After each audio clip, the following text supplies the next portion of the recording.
Hi, and welcome to my day 12 of 21 tips for law firms. Today I'm joined by my gorgeous assistant, my Labradoodle Molly. If she just pops her head up, there she is.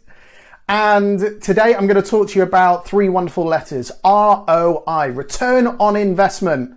I know that's not the most glamorous for a Friday afternoon, but it's hugely essential for law firms to understand what they're spending and how much it costs to acquire a new client.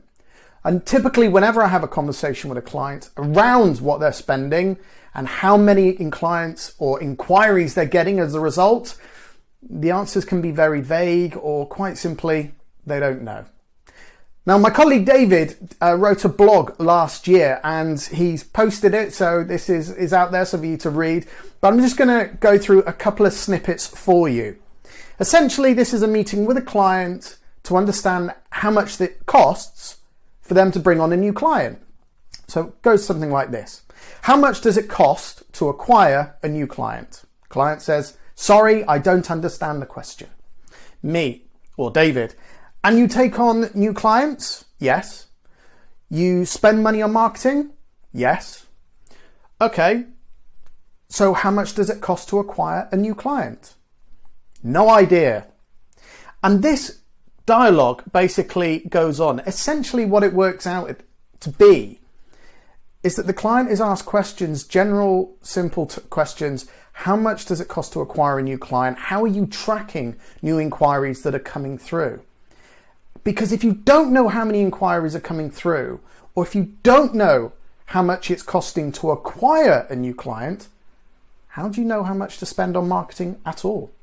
Is it a case of let's spend what we did last year and add or minus 10%? Is it a case of let's try out some new scheme, let's throw some money at it, some hard-earned fees at it and see what sticks? Because if you don't know how much it costs to bring on board a new client, how do you ever know what to spend? So my tip for you guys today, and it's essentially the gift as well, is we have an ROI calculator. This is where you can put in some simple metrics based around what you're spending on your marketing versus the number of cases or matters that you've opened. The whole process is there for you to follow. And then what you can do is you can export this as a spreadsheet so you can use it internally. If you don't want to go and put all that information in there, then three things that I would recommend tracking. First and foremost, how many website inquiries are you generating? Now, this might be a filter in your emails. When an inquiry comes through, you look at the number of inquiries you've got. Second tip, asking reception or whoever answers the phone at your law firm, whenever a new client comes in, asking them how they found us and just writing it down somewhere. And then third and foremost is looking at all of this collectively each month, working out the number of inquiries that you've got, the number of inquiries that turned into actual matters, and how much that is worth to the firm. So you've got some very simple ways of tracking the metrics, or you can go and look at the ROI calculator. Those are my tips for you today. Molly's gone straight to sleep because she doesn't care about ROI. She just cares about when she's going to get her treats next.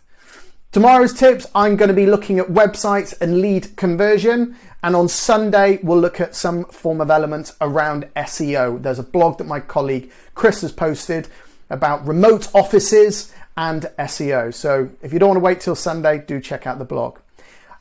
It's chucking it down here in Gloucester. Have a lovely weekend. And I look forward to speaking to everyone next week. Thank you.